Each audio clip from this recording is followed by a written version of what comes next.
Aryabhata college Delhi विश्वविद्यालय में 4th दलित literature festival Ambedkar लेखक संघ एवं अन्य संस्थाएं। विषय दलित साहित्य से विश्व शांति संभव है। उद्घाटन दलित साहित्य और विश्व शांति की संकल्पना नेल्सन मंडेला खुला मंच की ओर से यहां आए स्टूडेंट, सामाजिक कार्यकर्ता, बुद्धिजीवी, सबसे पहले दिवंगत साहित्यकार ऑन की स्मृति में मौन धारण। उसके पश्चात संविधान की प्रस्तावना मोहिसना द्वारा स्वागत वी तत्व प्रोग्राम के मुख्य अतिथि एवं प्रमुख वक्ता डॉ जयप्रकाश करदम द्वारा दलित साहित्य और बेसिक शांति की संकल्पना, डेमोक्रेसी, इंसाफ की रिपोर्ट।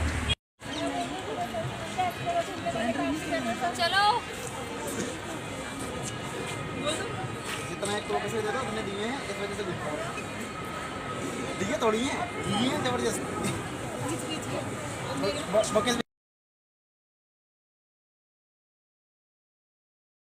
इस न्यूज चैनल पर जो भी वक्ता ने कहा वह है उसकी अपनी राय है, जिसकी पुष्टि दी डेमोक्रेसी पोस्ट नहीं करता। कॉलेज के अंदर से आज ये 4th दलित साहित्य का प्रोग्राम रखा गया है और इसमें सब्जेक्ट जो रखा गया है वो सब्जेक्ट बहुत अच्छा सब्जेक्ट है, दलित साहित्य से विश्व शांति की ओर। अशोक जी, ये जो सब्जेक्ट है ये आप लोगों ने इसको क्यों चुना और चुनने का क्या कारण है?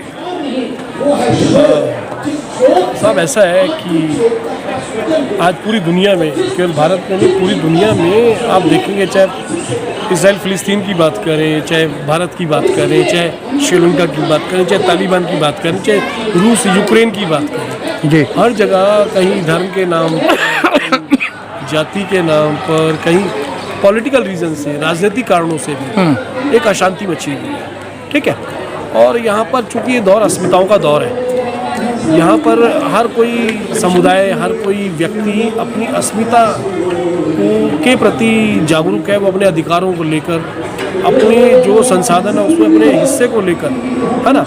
तो हमें लगता है कि ये जितने भी असंतुष्ट वर्ग है, व्यक्ति है, देश है, राष्ट्र है, राज्य है, वो कौन से हैं? वो वही लोग हैं जो हाशिए पर हैं जी, जिनको कहीं ना कहीं प्रताड़ित किया गया, जिन पे कहीं कब्जा किया गया, जिन पर कहीं आक्रमण किया, भले और रूस यूक्रेन हो, बड़ा देश छोटे देश को दबा रहा है। तो ये दुनिया में, पूरी दुनिया में ऐसी आपाधापी मची हुई है।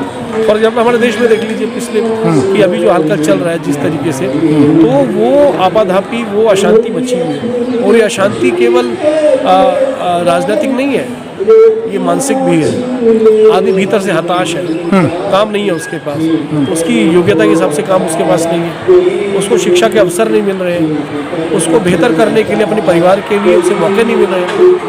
तो ये जो अशांति है, चूँकि ये एक हाशिए पर पूरी दुनिया के लोग हैं, उनके भीतर ये अशांति है। और ये जो साहित्य है, ये साहित्य भी उन्हीं लोगों की आवाज़ है। आप दलित शब्द को संकुचित मत कीजिए, ये कि भारत में वो जो जातिगत जो लोग दबाए गए हैं कि ये उनके लिए नहीं है, ये केवल उनके लिए ही नहीं है, ये सभी के लिए। हाँ, उसमें वो औरतें भी हैं जो किसी वर्ग में हो, उनका भी तो शोषण होता रहा है, उनके साथ भी तो घटनाएं घटती हैं। तो ये साहित्य उसकी। प्रोफेसर अशोक जी, मैं बात करूं कि देश को कहते हैं कि विश्व गुरु बनने जा रहा है और आप कह रहे हैं कि विश्व शांति की बात कर रहे हैं, तो क्या गुरु, विश्व गुरु और शांति में क्या अलग अलग से अंतर है? ये आपने ये बड़ी मजेदार बात पूछी है मुझसे, ये दोनों बातें एक दूसरे से जुड़ी हुई हैं। हाँ, तो देखिए, मैं तो कहता हूँ विश्वगुरु जैसी जो संकल्पना है अपने आप में मुझे सही नहीं लगती है, क्योंकि दुनिया में अगर 200 देश हैं तो हर देश की अपनी एक सत्ता है, अपनी का पॉलिटिकल आइडेंटिटी है, एक जोग्राफिकल आइडेंटिटी है। तो ऐसे में कोई आदमी विश्वगुरु हो सकता है, तो वो अमेरिका भी नहीं हो सकता, कोई भी नहीं हो सकता। ये एक प्रकार से हम कह सकते हैं कि एक लोकतांत्रिक व्यवस्था के बात विरुद्ध जाती है विश्वगुरु ऐसी बात। अशोक जी, देश को आज़ाद हुए 75-76 साल हो गए हैं और आज भी मूंछ रखने पर लोगों को मार दिया जाता है, टोपी पहनने पे मार दिया जाता है, जूते में पानी पिलाया जाता है और सरेआम एक व्यक्ति विशेष पर पेशाब कर दिया जाता है। तो क्या कहेंगे? ये देखिए, समाज में ये एक प्रकार की जड़ता है, ये एक अमानवीयता है, और वो अमानवीयता जिन लोगों के साथ हो रही है और ये अमानवीयता जो लोग कर रहे हैं, तो एक ही समाज का हिस्सा होते हुए लोग कैसे उनके भीतर जुड़ाव है, कैसे उनके भीतर अलगाव है। ये जो अलगाव है, ये अलगाव अपने आप में बहुत बड़ा प्रश्न खड़ा करता है कि ये क्यों हो रहा है, किन कारणों से हो रहा है, कितनी सदियों से हो रहा है, और ये अलगाव जो लोकतंत्र की स्थापना के बाद घटना चाहिए था, वो अलगाव क्यों बढ़ता जा रहा है।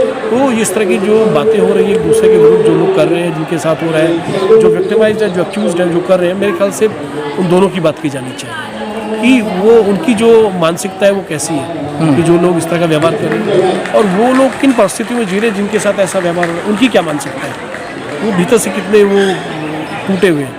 तो ये मेरे ख्याल से इसके बारे में हमारे जो समाज शास्त्री हैं, हमारे इस बारे में जो हमारी जो राजनीतिक व्यवस्था है, उस विषय में सोचना चाहिए, लोगों को सोचना चाहिए। अच्छा अशोक जी, एक अहम बात ये है जो हम दलित साहित्य की बात कर रहे हैं।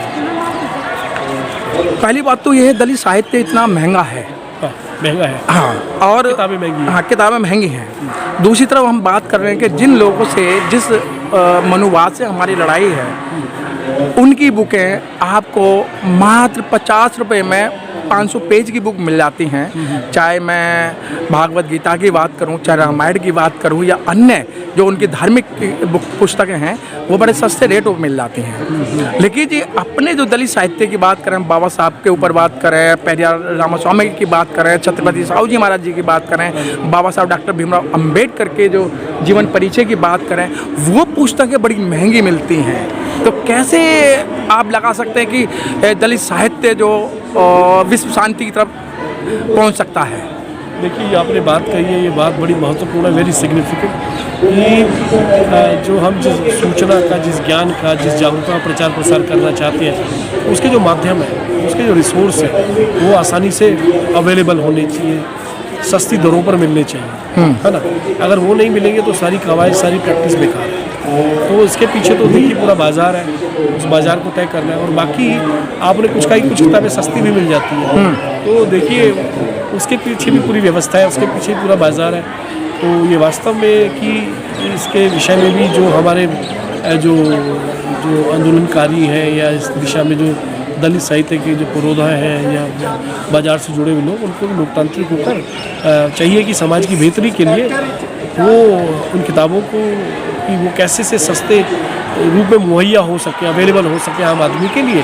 तो ये एक महत्वपूर्ण विषय है। तो ये बाबा साहब का जो मिशन था, उनकी जो पूरी जो आंदोलन की जो मूल जो आत्मा थी जी, वो यही थी कि ये बात पूरी दर पूरी आगे जानी चाहिए।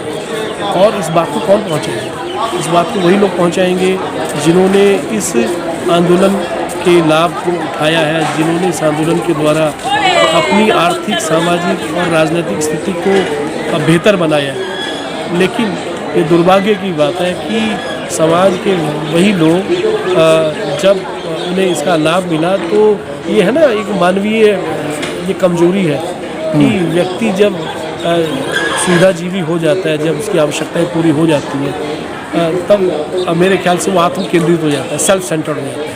ये तो उसका एक मनोवैज्ञानिक पक्ष है। लेकिन अगर हम समाजशास्त्री तरीके से देखें तो मेरे ख्याल से वह व्यक्ति जो समाज में पिछड़ा हुआ होता है, दबा होता है, जब उसको मिलने का, जब उसको उन्नति करने का मौका मिलता है, तो मुझे लगता है कि वह तब अपने उस अतीत को भूल जाता है जी, जो कि एक नाफरमानी है।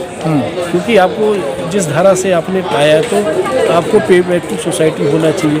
तो तभी होगा जब अपने परिवार में, अपने बच्चों में, अपने आसपास के परिवेश में आपने उन सब बातों को शेयर किया होगा, बांटा होगा, और बिना किसी कुंठा के, बिना किसी फ्रस्ट्रेशन के, बिना किसी हीन भावना के आपने अपने आप को उस ज़मीन से, उस जड़ से अपने आप को जोड़ कर रखा होगा, जिसका बहुत गहरा अभाव हमें इससे 70 साल में देखने को दिखाई देता है। अशोक जी, आप जैसे बिल्ले ही प्रोफेसर ऐसे हैं जो रोड पर आते हैं और समाज की बात करते हैं। हाँ जी। और जो अधिकतर जो प्रोफेसर है, अगर मैं बात करता हूँ 95% जो प्रोफेसर हैं वो घरों से नहीं निकलते हैं। तो उन लोगों को क्या संदेश देना चाहते हैं कि बाबा साहब के नाम पे उन्होंने मलाई तो खा रहे हैं, लेकिन बाबा साहब की बात नहीं कर रहे हैं? अरे आप तो बिल्कुल, आपके जो प्रश्न है बड़े ही मार्मिक प्रश्न है, बहुत ही महत्वपूर्ण प्रश्न है, लेकिन जो बातचीत की जाने की आवश्यकता है। हम इनकी उपेक्षा नहीं कर सकते, क्योंकि देखिए अब वो समय आ गया है कि जिन लोगों ने भी बाबा साहब के विचारों से अधिकतम लाभ उठाया है, सबसे ज़्यादा फ़ायदा उठाया है, जिसका उन्होंने